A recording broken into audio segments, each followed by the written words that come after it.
오늘 이 아침 우리가 함께 묵상할 말씀은 호세아 13장 14절에서 16절까지의 말씀입니다. 이 말씀을 함께 읽고 오늘 우리에게 주신 하나님의 말씀의 은혜를 함께 나누도록 하겠습니다. 내가 그들을 스올의 권세에서 속량하며 내가 그들을 사망에서 구속하겠다. 사망아, 내 재앙이 어디 있느냐? 스올아, 내 멸망이 어디 있느냐? 이제는 내게 동정심 같은 것은 없다.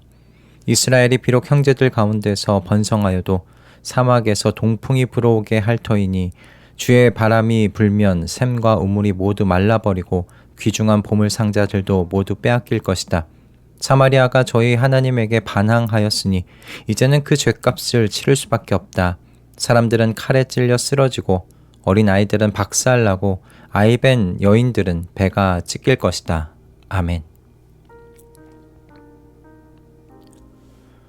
오늘 이 아침 말씀으로 이 하루를 시작하러 나오신 우리 모든 분들께 주님의 평강이 함께 하시기를 먼저 축복드립니다.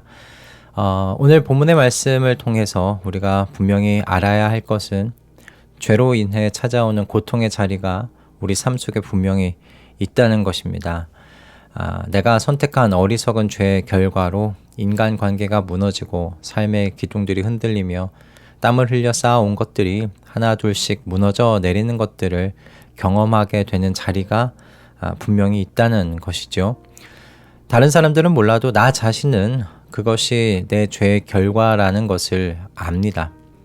그래서 이런 삶의 자리를 겪게 될 때 한 가지 질문이 슬그머니 우리 안에서 올라오게 되는데 하나님이 나를 버리신 건가 하는 그런 질문입니다. 이런 질문이 자신의 마음 가운데 떠오를 때 성도는 그럼 어떻게 반응해야 할까? 오늘 죄의 어리석음의 결과로 찾아온 징계의 자리에서 하나님께서 우리에게는 지금 무엇을 선포하고 계신지를 함께 이 아침 생각해 보았으면 좋겠습니다. 먼저 15절과 16절의 말씀입니다. 이 말씀들은 우리에게 죄에 대한 징계가 분명히 있다는 것을 알게 해주는데요. 15절에서는 죄가 불러온 현실의 모습이 분명히 묘사되어 있습니다.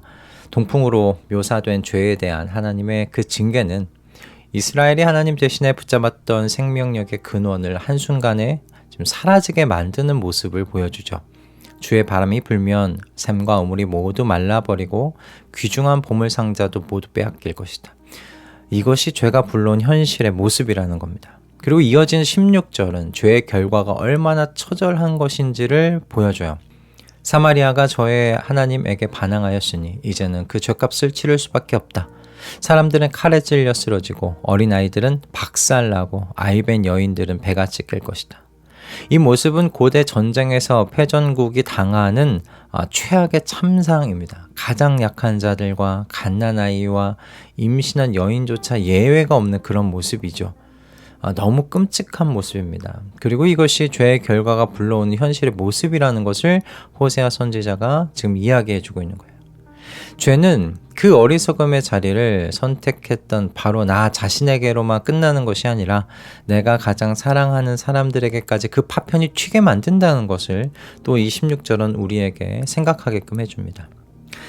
그런데 이런 끔찍한 결과의 자리가 이게 우연이 아니라는 거죠. 하나님이 분명히 이것은 우연이 아니라고 말씀하세요.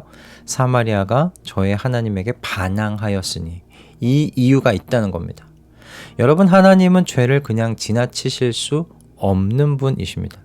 하나님은 사랑의 하나님이시죠. 그런데 또한 동시에 거룩하신 하나님이란 사실을 우리가 절대 잊지 말아야 할 겁니다. 죄의 결과는 분명히 실제합니다. 그리고 거기로부터 도망칠 수 없습니다. 내가 선택한 어리석음이 불러온 그 황폐함, 메마름, 무너짐, 이 자리로부터 도망할 수 없다는 거예요. 하나님께서는 그것을 정면으로 마주하게 만드십니다. 그래서 바로 그 자리에서 질문하게 되는 거예요. 하나님이 나를 포기하셨구나. 나 같은 사람은 이제 끝이구나. 더 이상 새롭게 출발할 수 없겠구나. 이런 질문들입니다. 그런데 여러분, 오늘 본문에서 하나님께서요, 이런 우리의 생각에 14절의 말씀으로 답하세요. 징계의 선고가 15절, 16절의 말씀이잖아요. 그런데 15절, 16절의 말씀이 시작하기 전 그 14절의 말씀에서 하나님께서 좀 특별한 말씀을 남기세요. 여러분, 이 순서가 참 의미심장한 겁니다. 이제 선지자 호세아를 통해서 15, 16절에 처절한 심판의 선고를 하시기 전에 14절의 말씀에 내가 그들을 수울의 권세에서 속량하며 내가 그들을 사망에서 구속하겠다. 사망아 내 재앙이 어디 있느냐, 수울아 내 멸망이 어디 있느냐, 이제는 내게 동정심 같은 것은 없다. 이 말씀을 남겨놓으셨다는 거예요. 이 말씀의 배치가 굉장히 특별합니다. 의미심장합니다. 여러분, 이건 마음의 문제가 아니에요. 순서의 문제입니다. 죄로 인한 징계의 자리를 하나님께서 잘 아세요. 그 자리가 어떤 건지 아세요. 근데 그 자리가 끝이 아니라고 지금 먼저 말씀해 주고 계시는 겁니다.